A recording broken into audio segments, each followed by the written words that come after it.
Assalamualaikum warahmatullahi wabarakatuh. Nama saya Nanda Adelia Zani, NPM 191020157. Di sini saya akan menjelaskan mengenai pengertian ilmu ekonomi Islam. Ilmu ekonomi dalam Islam adalah ilmu yang mempelajari segala perilaku manusia dalam memenuhi kebutuhan hidupnya dengan tujuan mencapai falah atau kedamaian dan kesejahteraan dunia dan akhirat. Perilaku manusia di sini berkaitan dengan landasan-landasan syariat sebagai rujukan berperilaku dan kecenderungan-kecenderungan dari fitrah manusia. Dalam ekonomi Islam, untuk memenuhi kebutuhan manusia dilakukan dengan pertukaran terpadu dan transfer satu arah, dituntun oleh etika Islami, kekuatan pasar dan kekuatan bukan pasar. Sedangkan di ilmu ekonomi modern, pertukaran dituntun oleh kekuatan pasar. Dalam rangka memenuhi kebutuhan manusia yang tidak terbatas, ilmu ekonomi Islam dikendalikan oleh nilai-nilai dasar Islam. Sedangkan dalam ilmu ekonomi modern dikuasai oleh kepentingan diri individu. Ekonomi Islam dibangun atas dasar agama Islam. Karenanya, ia merupakan bagian yang tidak terpisahkan atau integral dari agama Islam.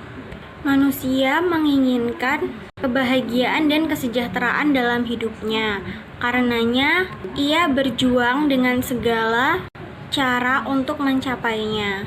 Kesejahteraan manusia dikemukakan di dalam Al-Quran berhubungan dengan kenikmatan dan kesengsaraan manusia di akhirat dan kriteria objektif sesuai dengan kebutuhan-kebutuhan ekonomi seperti makanan, pendidikan perumahan, barang-barang, dan jasa-jasa lainnya. Konsep ini mengutamakan kepuasan terhadap keinginan-keinginan yang bermanfaat, menolak keinginan-keinginan yang tidak bermanfaat, dan mendorong manusia untuk mengerahkan sumber-sumber manusiawi dan materialnya untuk memenuhi keinginan-keinginan masyarakat. Perkenalkan, nama saya Febri Cahyono, NPM 1951024. Di sini saya akan menjelaskan tentang tujuan ekonomi syariah. Nah, tujuan ekonomi syariah yaitu selaras dengan tujuan syariat Islam itu sendiri, yaitu maqasid syariah, yaitu tujuannya mencapai kebahagiaan dunia dan akhirat atau disebutnya falah. Nah, melalui suatu tatanan kehidupan yang baik dan terhormat. Nah, di sini disebutnya hayah tabiyah gitulah. Nah, tiga sasaran hukum Islam yang menunjukkan bahwa Islam diturunkan sebagai rahmatan bagi seluruh umat manusia. Nah, yang pertama, mensucikan jiwa agar muslim menjadi sumber kebaikan bagi masyarakat dan lingkungan. Nah, yang kedua, tegaknya keadilan masyarakat. Keadilan masyarakat yang dimaksud di sini adalah aspek kehidupan di bidang hukum dan muamalah. Nah, mencapainya maslahah merupakan puncaknya. Para ulama menyepakati bahwa maslahah yang menjadi puncak sasaran di atas puncak 5 jaminan dasar. Dikutip dari pendapat Imam Al-Ghazali, yaitu keselamatan keyakinan agama, ini yang disebut al-din.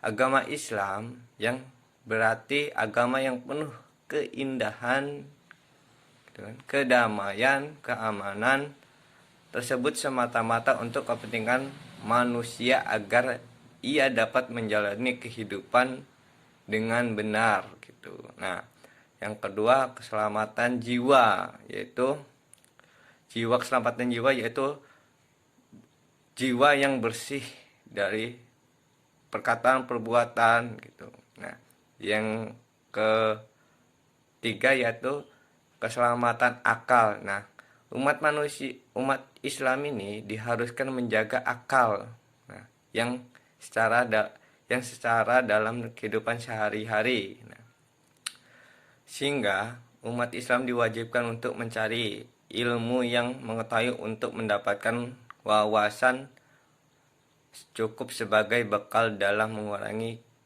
kehidupan yang terhindar dari godaan dunia. Nah, terus selanjutnya yang keempat, keselamatan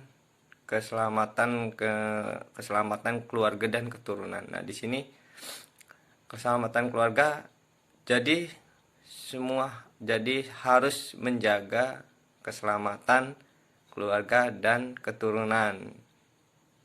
Itu aja. Nah, keselamatan harta benda atau melindungi harta benda dari najis dan ribawi. Nah, niscaya agar pengabdian manusia kepada Tuhannya dilakukan dengan harta dan benda diterima. Nah, umat Islam diharuskan untuk memelihara harta melalui kashab atau usaha yang halal itu. Nah, sehingga harta yang diperoleh menjadi berkah dalam kehidupan dan mendapatkan ridhonya Allah. Nah, segitu aja penjelasan dari saya. Apabila ada yang kurang, mohon maaf. Nah, selanjutnya diterangkan oleh teman saya. Terima kasih. Jadi harus menjaga keselamatan keluarga dan keturunan. Itu aja.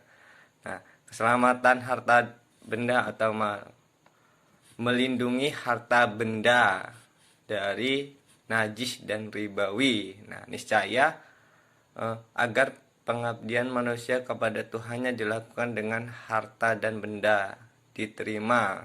Nah, umat Islam diharuskan untuk memelihara harta melalui kashab atau usaha yang halal itu.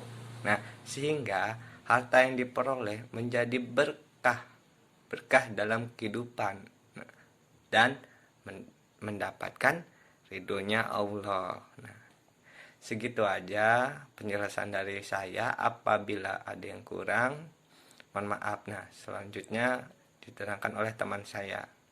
Terima kasih. Saya Heremedi Putri akan menjelaskan mengenai hubungan filsafat dan ilmu ekonomi Islam.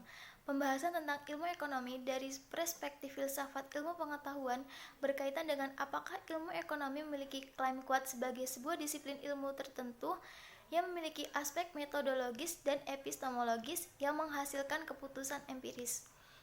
Ilmu ekonomi dapat dibedakan menjadi dua. Yang pertama, economic theory, yaitu ilmu ekonomi teori adalah analisis ekonomi yang berusaha menjelaskan, mencari pengertian hubungan sebab akibat dan cara kerja sistem perekonomian.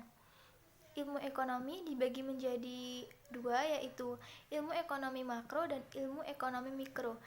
Ilmu ekonomi makro adalah ilmu ekonomi yang mempelajari fungsi ekonomi secara keseluruhan, sedangkan ilmu ekonomi mikro adalah ilmu ekonomi yang secara khusus mempelajari tentang bagian-bagian dari keseluruhan kegiatan ekonomi, seperti perusahaan pasar, harga barang, sumber daya ekonomi, dan sebagainya.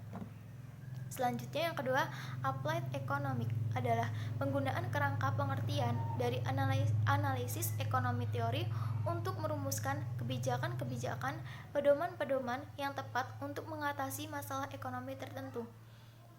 Filsafat ilmu sangat berperan bagi ilmu ekonomi dengan 3 landasan, yaitu landasan ontologi, landasan epistemologi, dan landasan aksiomologi dalam menciptakan penemuan-penemuan baru baik ekonomi teoritik maupun ekonomi terapan. Sekian presentasi dari kami, saya akhiri. Wassalamualaikum warahmatullahi wabarakatuh.